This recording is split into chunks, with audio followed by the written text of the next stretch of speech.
Shalom, this is your brother Darash Shamat, and I'm back with part two of Shadow of Things to Come. Before I get started, I want to give all praises, glory, and honor to Yahweh, Bahasham, Yahweh Shai, Bahasham, Rakakadash. Double honors to the elders and apostles at Great Millstone. Shalom to the hopeful elect, which includes 144,000 men pushing this word in all truth and sincerity, and the rest of the elect, which includes the men, women, and children listening and learning and obeying. Shalom. So, it's picking back up on the video I posted last week about Scott Ritter being detained at the airport. And in this part, too, I just wanted to connect it to the things to come for the men of the Lord who are pushing this truth and the persecution that's going to come down upon us. And like the elder Malcolm always says in his videos, that when you're out there pushing this truth, you're risking your life for this truth. Okay, so let's pick up at Matthew the 24th chapter and the 9th verse. It says, "And they shall deliver you up to be afflicted, and shall kill you, and ye shall be hated of all nations for my name's sake." Okay, to be picked up on something, this is a prophecy of things to come.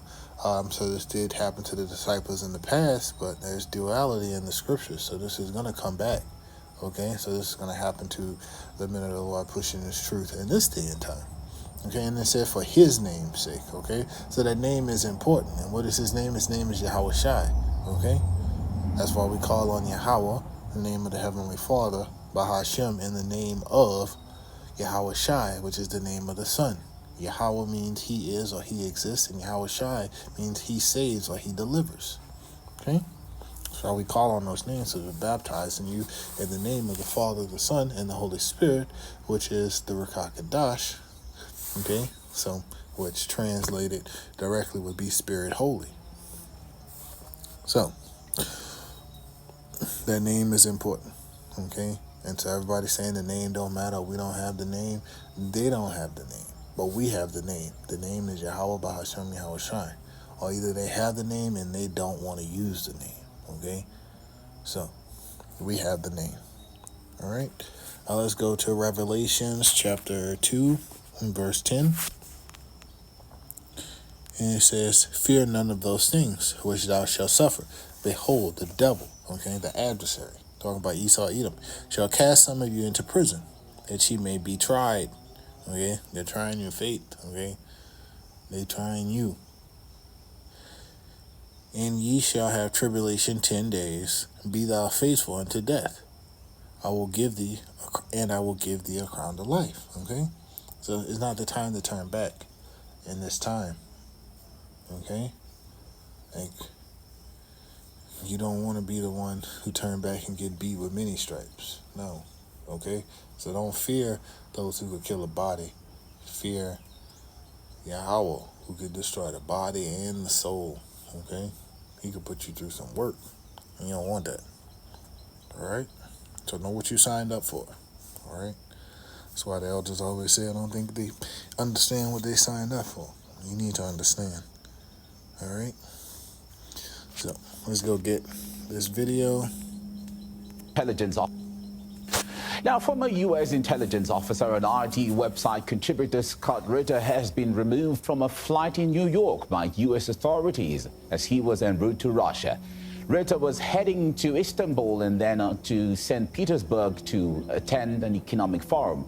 He's often critical of the Biden administration and NATO's role in the Ukraine conflict. Ritter spoke to RT about what exactly happened in the airport. I was boarding a flight, Turkish Airlines flight to Istanbul that connected in Istanbul to a flight to St. Petersburg, where I was scheduled to participate in the St. Petersburg International Economic Forum. As I was about to board the aircraft, I was pulled out of the line by three armed and uniformed members of the Customs and Border Patrol who asked to see my passport. They confirmed that I was the individual in the passport, and then they notified me that they were seizing my passport on orders from the United States State Department. I asked them what was their justification. They said they had no further information. They didn't give me a receipt for the passport. They didn't have any other information. And then they removed my bags from the flight and then escorted me out of the secure area of the airport and told me I was free to leave. Scott Ritter is a former U.S. Marine Corps intelligence officer and UN weapons inspector for Iraq. He has been a critic of the Iraq war and U.S. foreign policy in the Middle East. He often writes about international security issues, military affairs, arms control, and non-proliferation. He said the U.S. authorities did not say why they were seizing his passport and removing him from the flight. Russia's foreign ministry spokeswoman Maria Zakharova was quick to question why. By the U.S. State Department order, American police officers removed from the flight columnist Scott Ritter, who was heading to the St. Petersburg Forum. Is this done in accordance with the First Amendment of the U.S. Constitution or the Fourth? RT reached out to U.S. officials for more information about why Scott Ritter's passport was seized. The State Department declined to give any details, saying it would not comment about the passport status of a private American citizen. Scott Ritter again says he was prevented by the U.S. from traveling to Russia because American authorities want to silence people who speak out against them. In theory, I'm an American citizen protected by my First Amendment right of free speech, and the U.S. government has no legal authority, moral authority, or any authority to impede any aspect of my exercise of this right.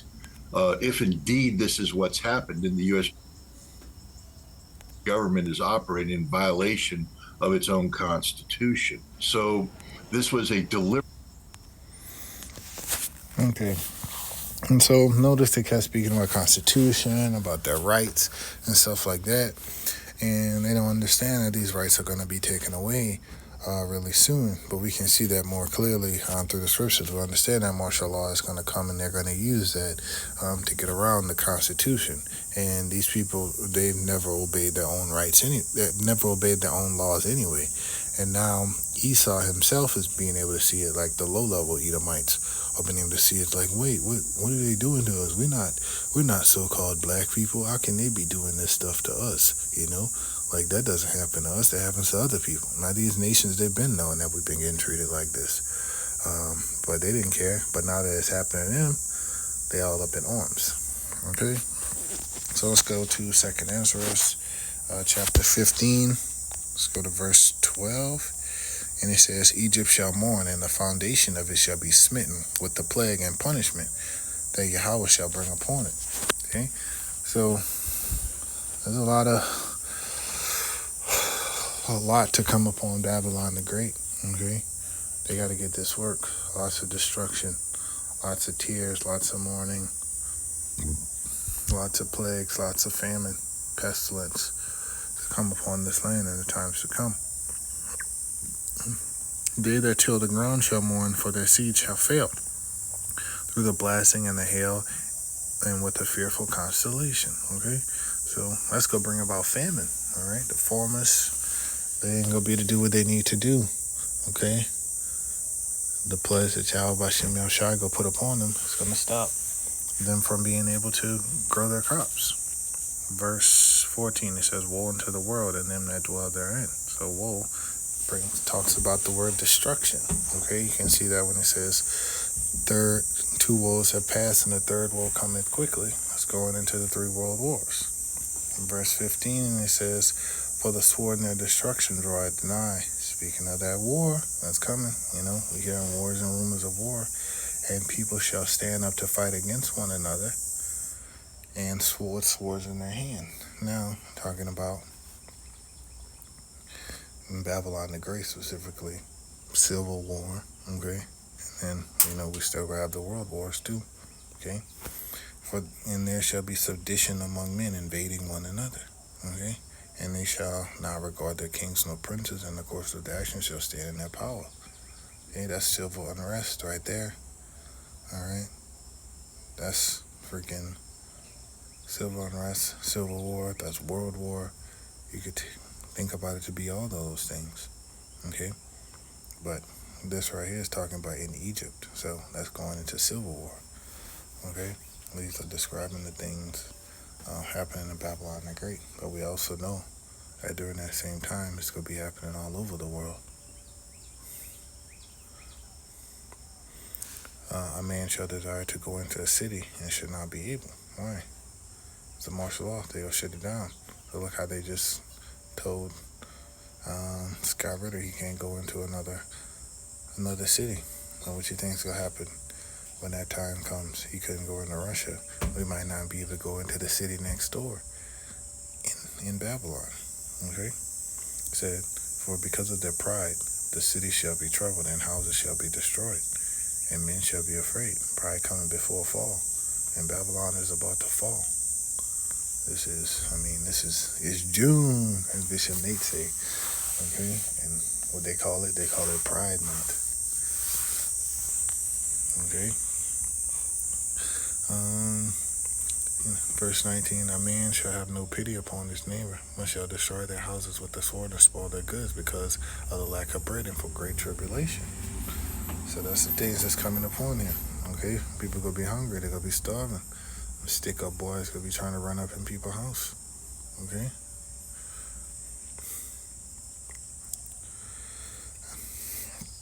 And spoil their goods. And they're gonna spoil people too. And women and children. Unless you have the protection of Yahweh Bashem Yahushai. Right. Let's get back to the video. Deliberate action by the U.S. government to prevent me from traveling to Russia to participate in the St. Petersburg International Economic Forum and to participate in what was expected to be a 40-day tour of Russia. As to the content of this, I would hope people would take pause and say, why does the U.S. government want to silence Scott Ritter? Why do they want to prevent him from coming to Russia? And I think a logical person would say because they're afraid of what he's saying. And why would they fear what he's saying unless they're afraid of the message? And what is it about the message that makes them afraid? Because if truth is on their side, they should fear no lie. And the answer is truth isn't on their side. Lies are on their side. I've been speaking the truth, and that's why they're afraid. Okay, so Scott does have a point here that these powers that be, these elite of the world, they do fear the truth, but not necessarily the truth that he's speaking so much. So, I mean, we do know that their own tongues will fall upon themselves, and that's what's happening. But the bigger picture is that they don't like what the prophets are saying, okay? Because the prophets are the one who are prophesying their destruction, okay? And getting the elect sealed and what's going to bring about their ultimate downfall, okay? But on the other hand, you have to think about it. Scott is mad that his rights are getting violated too, okay? And he sees it, okay? That his people are the ones that are doing most of the evil on this planet, you know? And he's really upset about it. He's speaking up against it, just like those teens that be protesting on those college campuses, all right? But we know that the wicked go off as soon as they're born, speaking lies. Well, let's get that precept. I think that's what's in Psalms 58 and 3. And it says, the wicked are estranged from the womb. They go astray as soon as they are born, speaking lies. Okay, speaking of Esau, Edom. That's all they do. That's what they thrive on. So Scott being one of them, you still have to be circumspect about the things he say, because he ain't coming with 100% truth like the prophets. Okay, he just want to get back into good standing so he could live his life, without being bothered. That's all. He ain't pushing for the kingdom of Yahweh Bashem Yahushai. No, he just want the wicked Edomites to stop trying to, do a lot of the evil that's, affecting him and his people. That's what he want. He want things to go back to the status quo, how they was back in the day. You don't care about Jake. Let's go to Job, verse 13 and 4.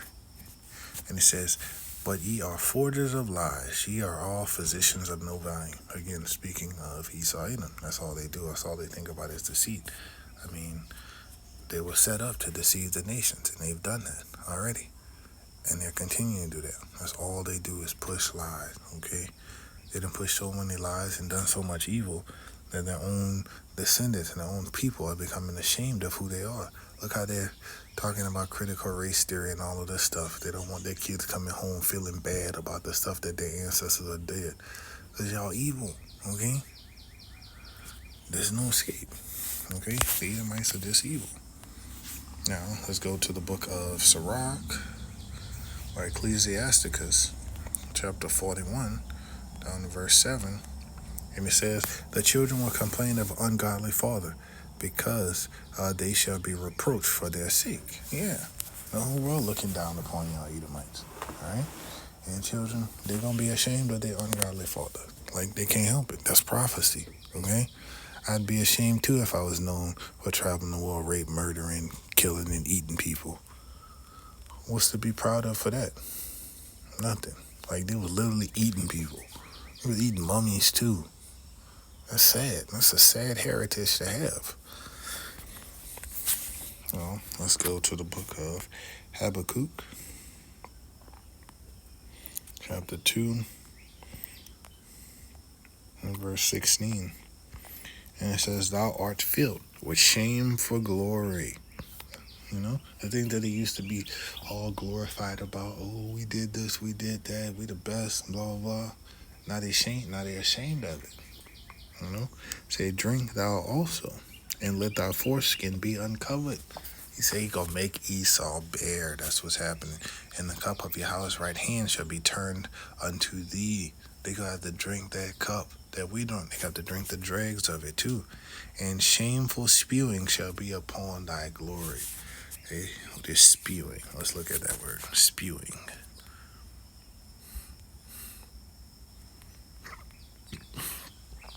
Disgrace, shame, intense disgrace. Okay? So their heritage, all the things that they've done is just shameful upon them, okay? Ain't nobody gonna talk highly of it, it's gonna be talked down upon. Shameful spewing. Nothing but dishonor and grace. That's their heritage. It's a sad one to have. It's the one they chose. Or the one they was told they was gonna have by Yahweh Shem Shai. Now, let's look at our next video. Like during war with Russia.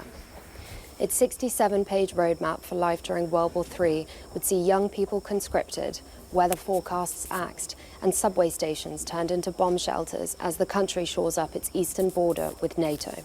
The Framework Directive for Overall Defence lays out exactly how ordinary men and women would be affected by the war. National conscription would return, and citizens could be drafted at any time. Those 18 or older could be forced to stay in certain jobs that provide essential services, and if need be, food would be rationed to one hot meal per day. The government could even stockpile wheat, rye, and oats in secret spots. But in order to stop an epidemic, the government insists bin collection would continue even during war. Underground garages and certain cellars would even be turned into temporary bunkers, and extreme cases would see weather forecasts and reports banned completely. Presumably, it would help Putin's troops to plan an attack. Companies across the country would focus on making defense products, and hospitals would gear up to handle a large number of casualties. The plan was revealed as fears of an all-out war between NATO and Russia creep higher and higher by the week. Only days ago, Putin vowed to send his terrifying set of long-range missiles to allies across Europe after learning of the West's renewed support for Ukraine. His war against Kiev has now raged on for more than 2 years.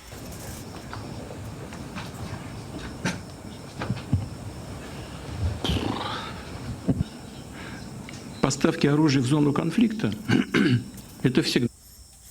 So, as you see, things are continuing to heat up.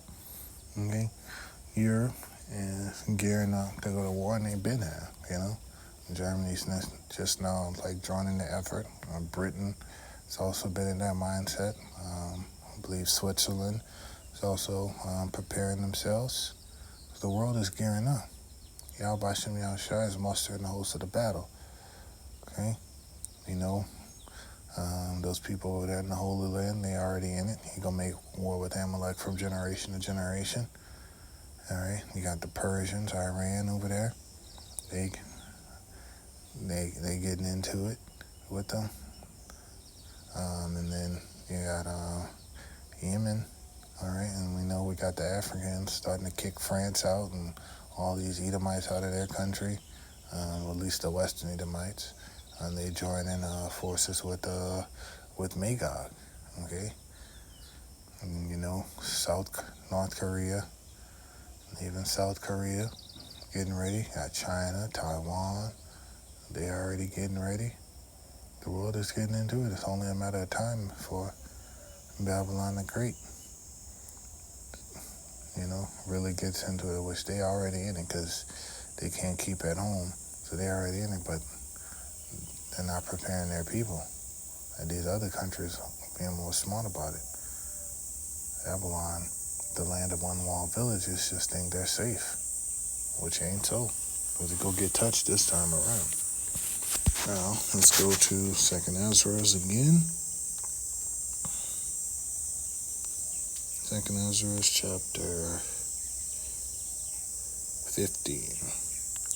Down to verse 20. It says, Behold, saith Yahweh, I will call together all the kings of the earth to reverence me, which are from the rising of the sun, from the south, from the east, and Lebanus, to turn themselves one against another, and repay the things that they have done to them, like as they do yet this day unto my chosen, so will I do also in recompense in their bosom. Thus said Yahweh Pam. So they got to get this work.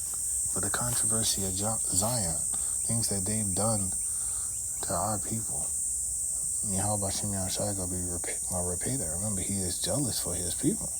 Okay? He considered Israel his wife. So imagine messing with the wife of the greatest power in the universe. That's not something you want to do. It said, my right hand shall not spare the sinners, and my sword shall not cease over them that shed innocent blood upon the earth. The fire is gone forth from his wrath, and had consumed the foundation of the earth, and the sinners like the straw that is kindled. So that fire is a purifying agent. Okay? The earth has already been washed with that water in the time of Noah. This time around, it's going to be fire. Speaking of that thermonuclear destruction, that's going to come on the earth. Let's go back to Matthew, the 24th chapter, to close out. It says Matthew chapter 24 and verse 4. And Yahushua answered and said unto them, Take heed that no man deceive you. For many shall come in my name, saying, I am Hamashiach, and shall deceive many. Now, this has started to happen already. There have been fake Hamashiachs already.